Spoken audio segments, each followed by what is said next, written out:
friends, welcome to Anu Sweet Home. குழந்தைகளுக்கெல்லாம் ரொம்ப பிடிக்கிற ரவா லட்டை கலர் எதுவுமே சேர்க்காம ஹெல்தியான முறையில நல்லா சாஃப்டாவும் டேஸ்டாவும் எப்படி பண்றதுன்னு பார்க்கலாம். ரவா லட்டுக்கு கலர் கொடுக்கறதுக்காக நாங்க எடுத்திருக்கிறது பாத்தீங்கன்னா கேரட் தான். நல்ல கலரா இருக்கக்கூடிய கேரட் பார்த்து எடுத்துக்கோங்க, அப்பதான் லட்டுக்குமே நல்ல கலர் கிடைக்கும்.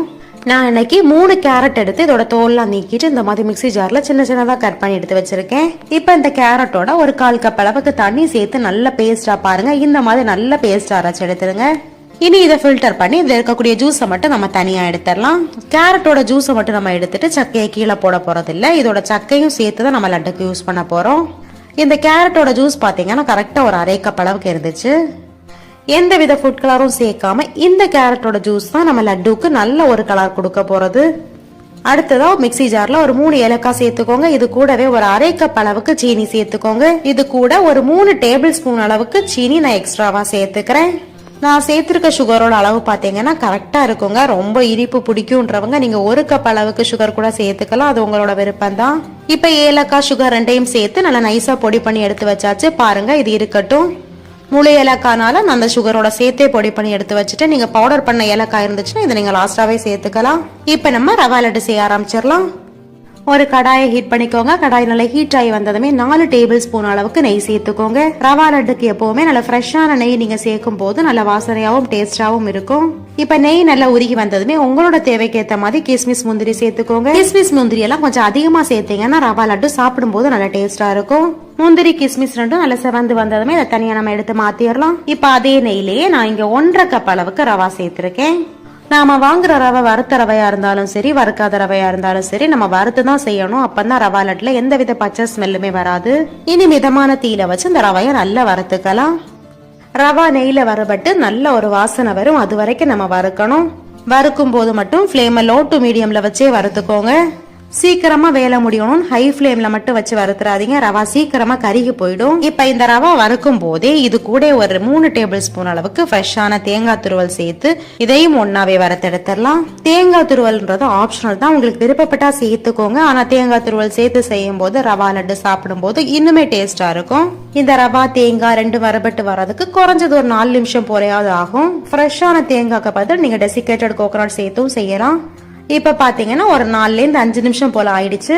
இந்த டைம்ல இதோட நம்ம ரெடி பண்ணி வச்சிருக்க கேரட் ஜூஸ் சேர்க்கலாம். கேரட் ஜூஸ் சேர்த்து நல்லா கலந்து விட்டுக்கோங்க. தொடர்ந்து மிக்ஸ் பண்ணிட்டே இருங்க. கொஞ்ச நேரத்திலே பாத்தீங்கன்னா இந்த ரவா அந்த கேரட் ஜூஸ்ல நல்லா அப்சர்வ் பண்ணிரும். இந்த கேரட் ஜூஸ் சேர்க்கும் போது இந்த ரவா கொஞ்சம் வெந்து வந்துடும், அதனால சாப்பிடவும் டேஸ்டா இருக்கும், நல்ல கலராகவும் இருக்கும். லட்டு செய்யும் போது கம்ப்ளீட்டாவே நீங்க மிதமான தீயில வச்சுதான் செய்யணும். பாருங்க, நம்ம செய்த தண்ணி எல்லாம் ரவா கம்ப்ளீட்டா உறிஞ்சிடுச்சு. இப்ப ரவா நல்லா உதிரி உதிரி ஆயிடுச்சு பாத்தீங்களா. இது கூட ஜூஸ் பிடிஞ்சு எடுத்து வச்சிருக்க அந்த கேரட் சக்கையும் சேர்த்து இதோட மிக்ஸ் பண்ணிக்கோங்க. கேரட்டோட சக்கைய கொஞ்சம் கொஞ்சமா சேர்த்து இதோட நல்லா கலந்து விட்டுறலாம். இது அப்படியே ஒரு 2 நிமிஷம் போல நல்லா மிக்ஸ் பண்ணி விட்டுறலாம். நாம எப்பவும் செய்யற வெள்ளை கலர் ரவா லட்டை விடைக்கும் இந்த ரவா லட்டு சாப்பிடுறதுக்கு ரொம்ப ரொம்ப சாஃப்டாவும் இருக்கும், டேஸ்டாவும் இருக்கும். பாருங்க, மிக்ஸ் பண்ண ரவா நல்ல உதிரி உதிரியா வந்துருச்சு பாத்தீங்களா. இதுதான் கரெக்டான ஸ்டேஜ். ரவா ஒன்னோடு ஒன்னு ஒட்டாம இந்த மாதிரி உதிரி உதிரியா வந்ததுமே நம்ம இங்க ஃப்ளேம் ஆஃப் பண்ணிடலாம். இந்த ரவா லட்டு ப்ரிப்பேர் பண்றதுக்கு கொஞ்சம் டைம் எடுக்க தான் செய்யும். கொஞ்சம் டைம் எடுத்து செய்தாதான் ரவா லட்டு சீக்கிரமா கெட்டும் போகாது. அதே டைம் அடுத்த நாள் நம்ம சாப்பிடும் போதும் செம சாஃப்டா இருக்கும். ஃப்ளேம் ஆஃப் பண்ணதுக்கு அப்புறமா நம்ம வறுத்து எடுத்து வச்சிருக்க முந்திரி கிஸ்மிஸ் ரெண்டையும் இதோட சேர்த்துடலாம். இது கூடவே நம்ம பொடிச்சு எடுத்து வச்சிருக்க சுகரையும் சேர்த்து நல்லா மிக்ஸ் பண்ணி விட்டுறலாம். ரவா நல்லா சூடா இருக்கும் போதே சீனி சேர்த்து நல்லா மிக்ஸ் பண்ணிக்கோங்க. ரவா நல்லா சூடா இருக்கிறதுனால ஒரு தவியால இதை நல்லா மிக்ஸ் பண்ணி விட்டுறலாம். நாம சுகரை பொடி பண்ணி தான் சேர்த்திருக்கோம், அதனால சீக்கிரமா ரவையோட மிக்ஸ் ஆயிடும். இப்ப நல்லா மிக்ஸ் பண்ணி விட்டாச்சு. லைட்டா கை பொறுக்கிற சூடு வந்ததுமே நம்ம உருண்டை பிடிச்சிடணும்.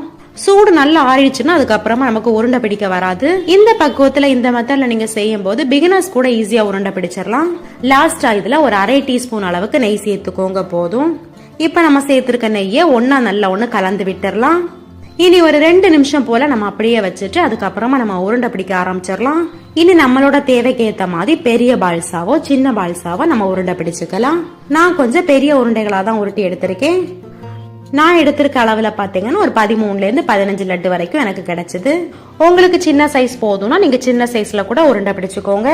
இந்த மெத்தட்ல பாருங்க, ரவா லட்டு நல்ல ஷேப்பாவும் கிடைக்கும். இந்த மாதிரி எல்லா உருண்டைகளையும் நம்ம உருட்டி எடுத்துடலாம். இந்த ரவா லட்டு பாக்குறதுக்கு கொஞ்சம் லூஸா இருந்த மாதிரி இருக்கும், ஆனா அடுத்த நாள் பாத்தீங்கன்னா இது கரெக்டான பக்குவத்துல சாப்பிடுறதுக்கு செம சாஃப்டா இருக்கும். ஒரு நாள் நீங்க நைட்டு செஞ்சீங்கன்னா அடுத்த நாள் காலையில சாப்பிடுறதுக்கு கரெக்டா இருக்கும். இந்த லட்டு பாத்தீங்கன்னா 5 to 6 days கெட்டு போகாம நல்லா சாஃப்டாவே இருக்கும். நாம இதுல கேரட் ஜூஸ் சேர்த்திருக்கோம். இதுக்கு பதில் நீங்க பீட்ரூட் ஜூஸ் சேர்த்தும் செய்யலாம். அதுவுமே ரொம்ப ஹெல்த்தியாவும் இருக்கும், ரொம்ப கலர்ஃபுல்லா இருக்கும். ட்ரை பண்ணி பாருங்க. நார்மலா நம்ம லட்டு செய்யறதுக்கு இந்த மாதிரி கேரட் பீட்ரூட் ஜூஸ் எல்லாம் சேர்த்து செய்யும் போது அதோட சத்து நமக்கு கிடைச்ச மாதிரி இருக்கும். கிட்ஸுமே கொஞ்சம் கலர்ஃபுல்லா இருக்கும் போது விரும்பி சாப்பிடுவாங்க. இப்ப ஒரு லட்டை நான் பிச்சு காமிக்கிறேன் பாருங்க. உள்ளேயுமே நல்லா சாஃப்டா இருக்குங்க. இந்த லட்டு அடுத்த நாள் ஆனாலுமே சாஃப்ட் இப்படியே தான் இருக்கும், ஹார்ட் ஆகாது. ஒரு சில டைம் நம்ம லட்டு செய்யும் போது அன்னைக்கு நல்லா சாஃப்டா இருக்கும், அடுத்த நாள் பாத்தீங்கன்னா ரொம்ப ஹார்ட் ஆயிரும். இந்த லட்டை நீங்க எல்லாரும் கண்டிப்பா ட்ரை பண்ணி பாருங்க. ரொம்ப டேஸ்டாவும் இருக்கும், செம சாஃப்டான ஒரு லட்டுங்க. இந்த வீடியோ உங்களுக்கு பிடிச்சிருந்தா லைக் பண்ணுங்க, ஷேர் பண்ணுங்க, மறக்காம சப்ஸ்கிரைப் பண்ணிக்கோங்க.